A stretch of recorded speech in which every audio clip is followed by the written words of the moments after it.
मनोज धनखड़ जी यहाँ पे है, ये रोहतक से है। इनका केस आप जरूर सुनिए। ये आलोक मौर्य से भी बड़ा केस है। इन्होंने अपनी वाइफ को एमटेक करवाई, उसको पढ़ाया लिखाया, उसके ऊपर खर्चा किया, उसको गाड़ी दिलवाई, उसके सब सपने पूरे किए, लेकिन उनकी वाइफ जो है उनको छोड़ के चली गई क्योंकि उनका किसी और के साथ अफेयर था।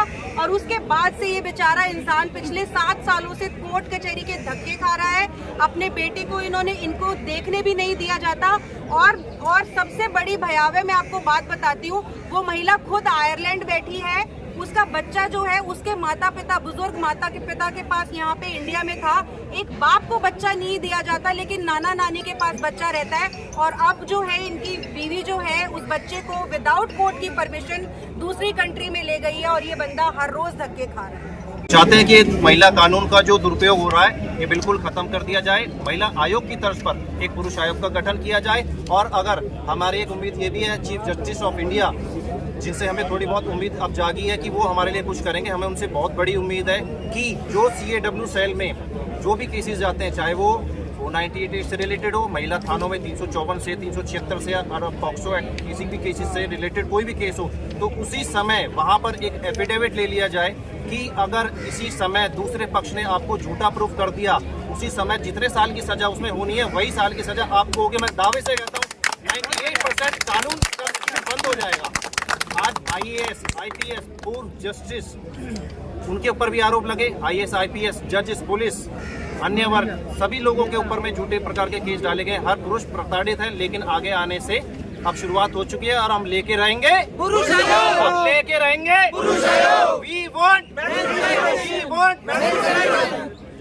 एक मीडिया से कहना चाहूँगा, मीडिया भी कितना उदासीन आप लोग रिपोर्टिंग करते हैं। हाथरस कांड आपके पास था, हाथरस कांड में आप लोगों ने पूरा इसको नेशनल खबर बना दिया था, जहाँ पे एक लड़की का गैंग रेप के मामले में पूरी मीडिया छाई हुई थी उस चीज़ को लेकर। लेकिन क्या आप लोग जानते हैं कि उस केस में आगे क्या हुआ था?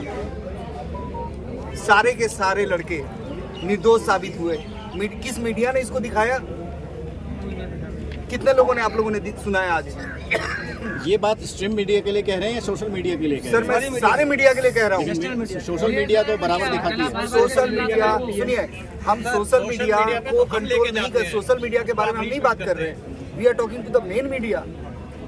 आपने 4 लड़कों को और बहुत सारी लिस्ट बना दिया। आप लोग देखेंगे, जब भी कोई महिला का सुसाइड हो जाता है, चाहे कोई सुसाइड नोट ना भी हो, अगर उसका मान लो वो शादीशुदा थी तो हस्बैंड का इमीडिएट अरेस्ट हो जाता है। अगर वो नहीं शादीशुदा थी तो अगर उसका कोई बॉयफ्रेंड हो तो उसका इमीडिएट अरेस्ट हो जाता है। और यहाँ पे इतनी सारी मेंस राइट्स ऑर्गेनाइजेशन है, हम सब के पास ऐसे इतने सारे केसेस हैं जहाँ पे बकायदा 4-4, 5-5, 10-10, 13-13 पन्नों के सुसाइड नोट जो है आदमी छोड़ के जा रहे हैं, लेकिन पुलिस FIR भी दर्ज नहीं करती। तो ये क्या इंसान नहीं थे? इन लोगों की कोई फीलिंग्स नहीं थी? आपको नहीं लगता जंतर मंतर के अलावा आपको एक बड़ा आंदोलन छेड़ने की जरूरत है? जी, हम लोग तो हर साल दर साल पता नहीं कितने सालों से अपनी कोशिश कर रहे हैं। कानून मिनिस्टर से मिल चुके हैं, हमारे बहुत सारे मित्र बहुत बार ज्ञापन दे चुके हैं, लेकिन जैसा मैंने पहले बोला कि जो विमेन्स राइट्स विंग है वो कभी भी हमारी आवाज़ को पुरजोर तरीके से हमारे लॉ मेकर्स को सुनने की, जब भी इस चीज़ के ऊपर पार्लियामेंट में भी बात हुई है तो विमेन्स ऑर्गेनाइजेशंस जो है या जो लेडी मेंबर ऑफ पार्लियामेंट्स है, उन्होंने हमेशा इस चीज़ को या तो दबाने की कोशिश की है या यह बोलने की कोशिश की है कि नहीं, आदमियों के साथ कुछ गलत नहीं हो रहा है। तो लेकिन हम लोग अपना आंदोलन करते रहेंगे, कभी ना कभी तो सुनवाई होगी। मैडम, कब तक आंदोलन चलेंगे?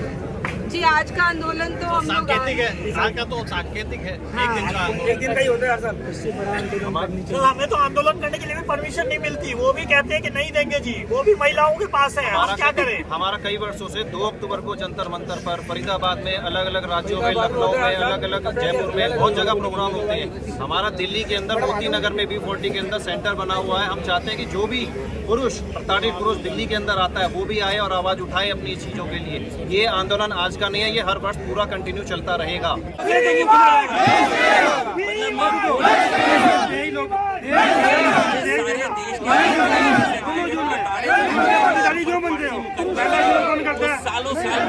आप लोग प्लीज बैठ जाएं।